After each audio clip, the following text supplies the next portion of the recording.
वो लोग पुण्य कर रहे हैं ना, वो लोग बिहार जा रहे हैं ना। बहुत सारे लोग ऐसा कहते हैं, अरे घर में हमारे मम्मी पापा खाना खा रहे हैं ना, हमें क्या गरज, हमें क्या जरूरत, बैठते हैं क्या।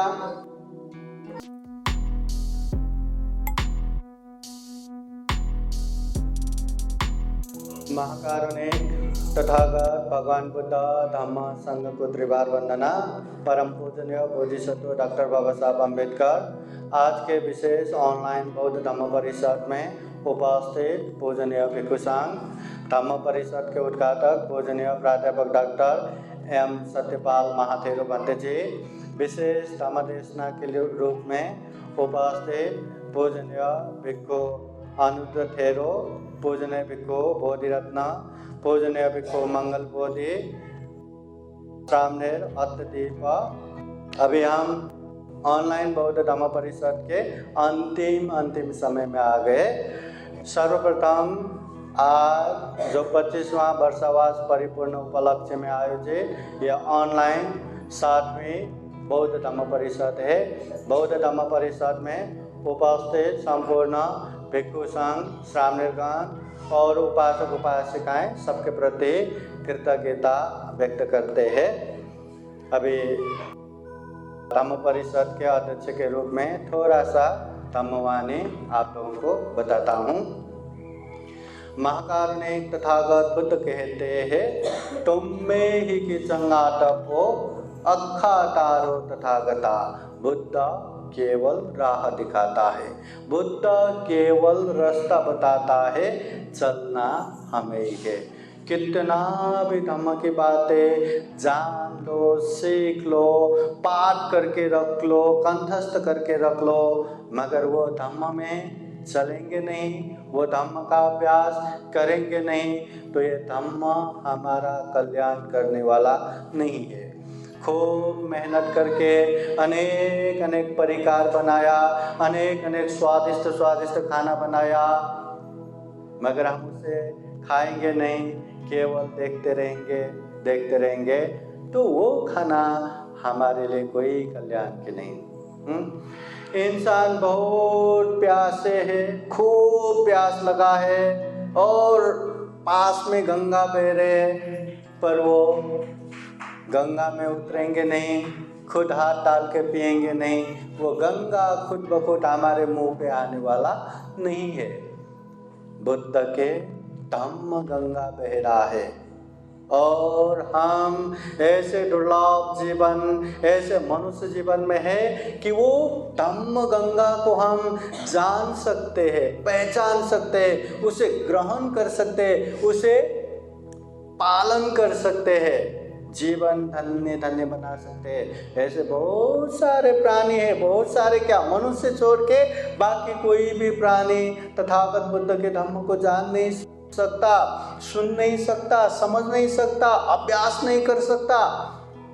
इंसान ही ये धम्म को पालन कर सकते हैं, इंसान ये धम्म को समझ सकते, बोध कर सकते, इंसान ही ये धम्म में परिपूर्ण होके दुखों से मुक्त हो सकते हैं, समस्याओं से समाधान प्राप्त कर सकते हैं, जीवन में दुख मुक्ति का मार्ग फल भी प्राप्त कर सकते हैं, श्रोतापति, सकितागामी, अनागामी, अरहत। इसलिए बुद्धवाणी हमेशा याद रखना, बुद्ध केवल रास्ता बताता है। बुद्ध की ज़्यादा भक्तिभाव किया, गुणगान किया, स्तुति किया, वर्णन किया करके बुद्ध तथास्तु करके वरदान देने वाला कोई देव नहीं है।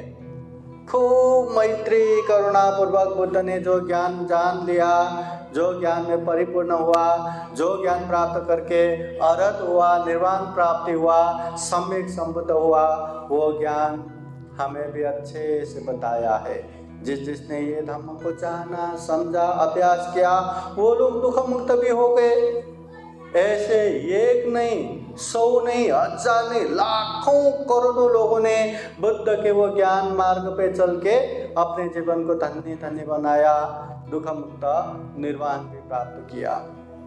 इसलिए हम भी वो धम्म को जानेंगे, समझेंगे, पालन करेंगे तो जीवन में सुख शांति प्राप्त कर सकते हैं, दुख मुक्ति का मार्ग फल साक्षात्कार कर सकते हैं। हम यहाँ बैठे रहे, कोई आके हमें दुख मुक्त कराएगा, ये भरोसे पे मत रहना। अट्टा ही अतनु नाथो, कोई नाथो परोसिया। हम खुद के मालक खुद ही है, कोई हमारे मालक नहीं है। अच्छा करना है तो हमें ही करना है, हमारे लिए कोई पुण्य करके देगा ये भरोसे पे मत रहिए।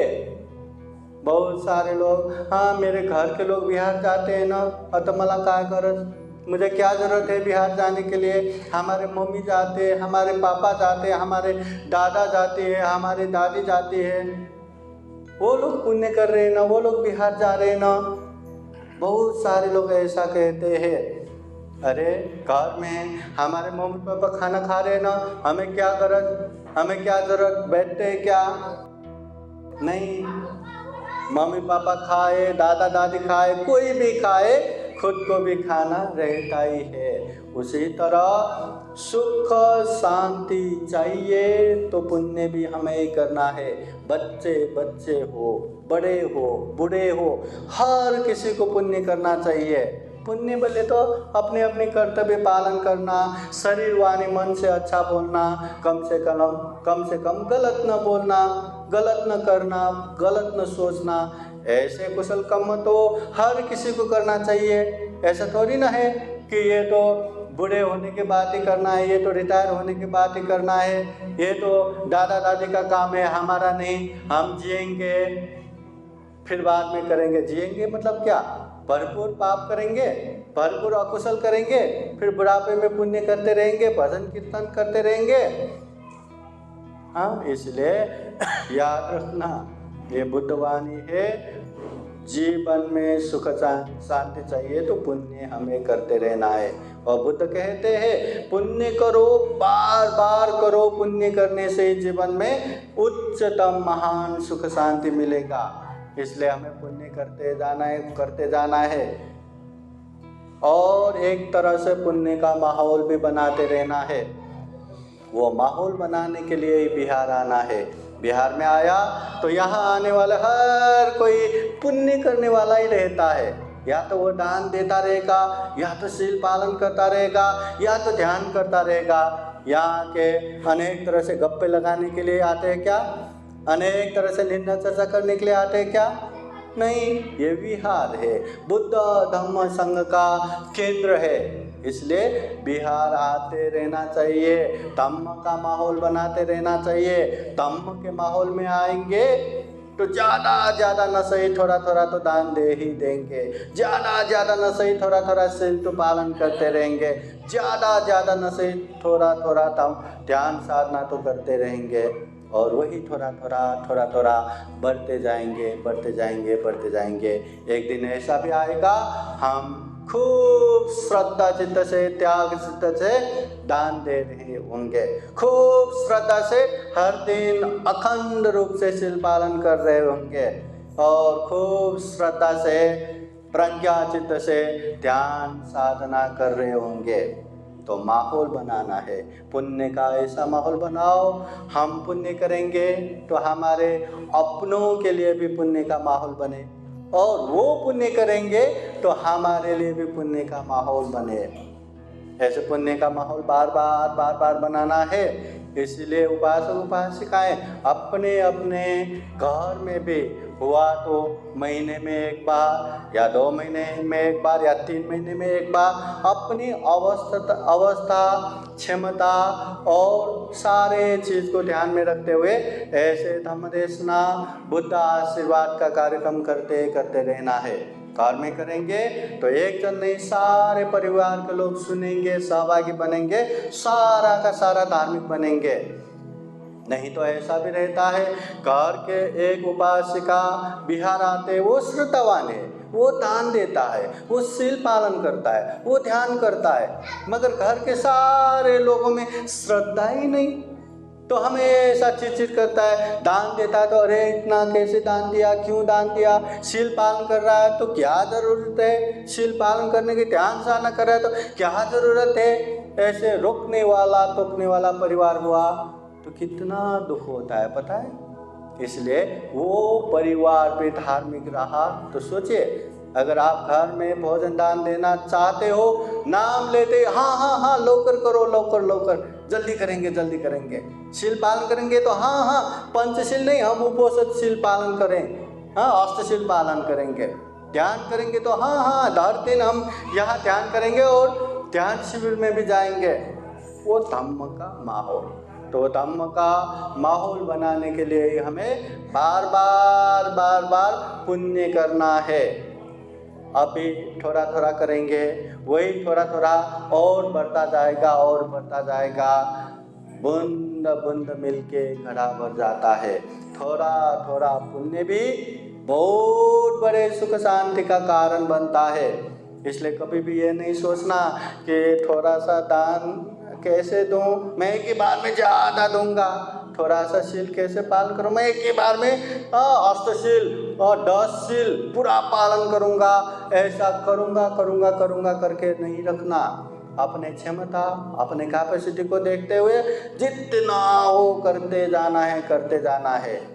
क्षमता के हिसाब से श्रद्धा चित्त त्याग चित्त से दान देते जाओ, शील पालन करते जाओ, ध्यान साधना करते जाओ, जितना हो उतना करते जाओ। जितना हम करेंगे उतना ही सुख शांति हमें मिलता रहेगा, मिलता रहेगा, मिलता रहेगा। उपासक उपासिकाएं, जीवन में सुख शांति चाहिए, दुख मुक्ति चाहिए, तो पुण्य ही एकमात्र उपाय है। चाहे शरीर से अच्छा करो, चाहे वाणी से अच्छा बोलो, चाहे मन से अच्छा सोचो। कम से कम शरीर वाणी मन से अच्छा न कर सके तो शरीर से बुरा मत करो, वाणी से बुरा मत बोलो, मन से बुरा मत सोचो। तथागत बुद्ध 10 अकुशल का उपदेश देते हैं। हर उपासक उपासिकाओं को ये 10 अकुशल से दूर रहना है। शरीर से 4 अकुशल करते, 3 अकुशल करते, वाणी से 4 अकुशल करते, मन से 3 अकुशल करते, सब मिला के 10 अकुशल।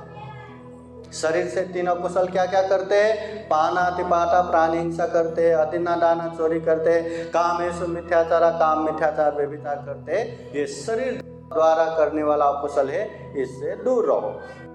वाणी से क्या क्या अकुशल करते हैं? मूसावादा, झूठ असत्य बोलते हैं, पिसुनुवादा, चुगली करते हैं, संभपलापवादा, निंदा चर्चा करते हैं, हाँ, और कड़ा अपशब्द गाली गलौज के शब्द बोलते हैं। तो ये वाणी से करने वाला पाप है, ये अकुशल है, इससे दूर रहो।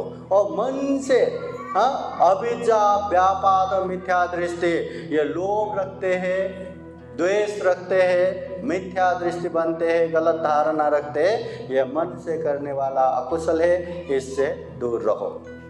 तो शरीर वाणी मन से अच्छा करना वो पुण्य है ही। अकुशल पाप से दूर रहना ये भी पुण्य है, ये भी कुशल है।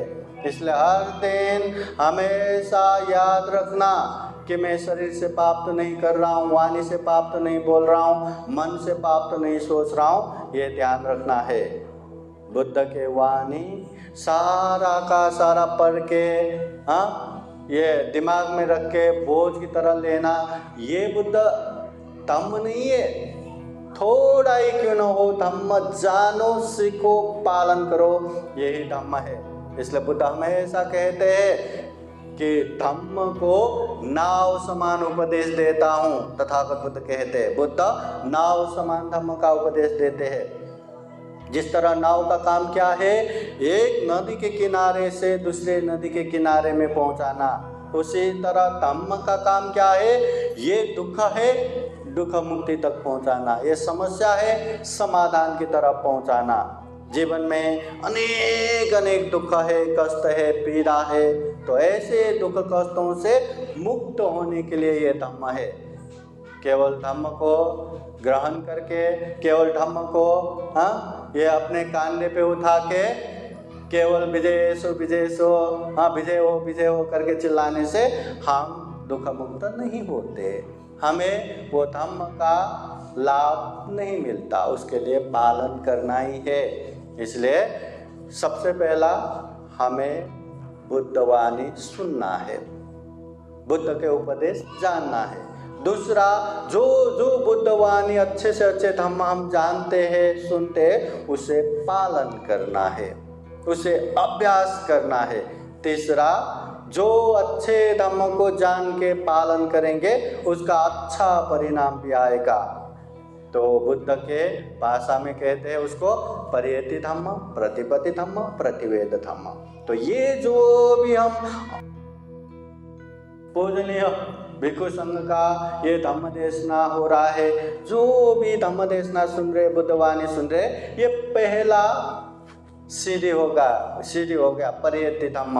हम सुनने का काम, समझने का काम, ग्रहण करने का काम कर रहे। अभी दूसरे मार्ग में भी जाना है, प्रतिपत्ति धम्म, वो धम्म को पालन भी करना है। हिंसा नहीं करना तो नहीं करना, चोरी नहीं करना तो नहीं करना, अच्छे से धम्म को पालन करना है, वो प्रतिपत्ति धम्म। और अच्छे धम्म को अच्छे से पालन करेंगे तो अच्छा परिणाम भी आएगा, वो है प्रतिवेद धम्म। तो उपासक उपासिकाएं आज सुबह से बहुत बड़ा कार्यक्रम हुआ। सुबह महापरित्राण हुआ, दोपहर करीब 4 घंटा हो गया। 4 घंटे से पूजनीय भिक्षु संघ का यहाँ धम्म देशना हो रहा है और आप लोग इतने शांति से अच्छे से धम्म देशना सुन रहे। अभी ऑनलाइन धम्म देशना सुनने वाले वहाँ कहाँ गया, क्या क्या कर रहे वो पता नहीं, पर सामने जो बैठ के धम्म देशना सुनने वाले उपासक उपासिकाएं बहुत शांति से अच्छे से सुन रहे हैं। ये पुण्य है, ये धम्म है। इस पुण्य के अनुभव से, इस धम्म के अनुभव से आप सभी के जीवन में खूब खूब सुख हो, शांति हो, मंगल हो, कल्याण हो। जीवन में ढेर सारा पुण्य धम्म करते हुए ये दुर्लभ जीवन, ये अमूल्य जीवन, ये सर्वश्रेष्ठ मनुष्य जीवन को सफल बना सके, सार्थक बना सके। अंत में जन्म जरा व्याधि मरण से मुक्त निर्वाण तक प्राप्त कर सके, ऐसे कामना करते हैं। अंत में धम्म परिषद का ये समापन के रूप में पूजनीय भिक्षु संघ आप लोगों को बुद्धवाणी पाली गाथा द्वारा आशीर्वाद देते हैं। आशीर्वाद ग्रहण करने के लिए सभी जन हाथ जोड़िए और जोर से 3 बार साधु साधु बोलिए।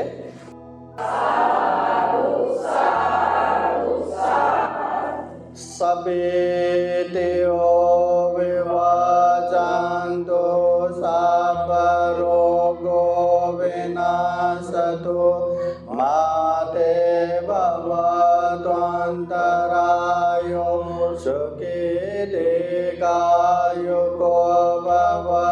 भवतु सब मंगलं रक्षन्तु सब देवता सब बुद्धानुभावेन सदा सुखी भवन्तु ते भवतु सब मंगलं रक्षन्तु सब देवता सब धम्मानुभावेन सदा सुखी भवन्तु ते भवतु सब मंगलं रक्षन्तु सब देवता सब संगानुभावेन सदा सुखी भवन्तु ते इच्छितं वाचितं तुय्यं कृपमेव समेजतु सबे पुरेन्तु चित्तसङ्कल्पा छन्दोपनरसो यथा आयु आरोग्य सम्पत्ति सर्ग सम्पत्तिमेव च अतो निर्वाण सम्पत्ति किमिनाते समेजतु। साधु साधु साधु। बुद्धं नमामि धम्मं नमामि संघं नमामि अहं वन्दामि सर्वदा।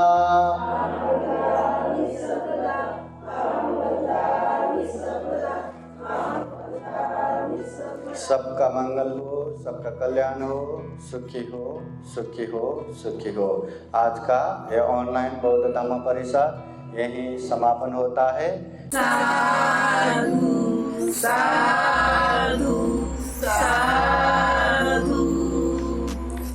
बुद्धं नमामि, बुद्ध को नमन करता हूँ।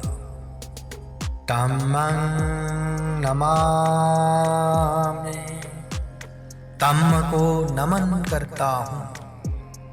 संघं नमामि, संघ को नमन करता हूँ।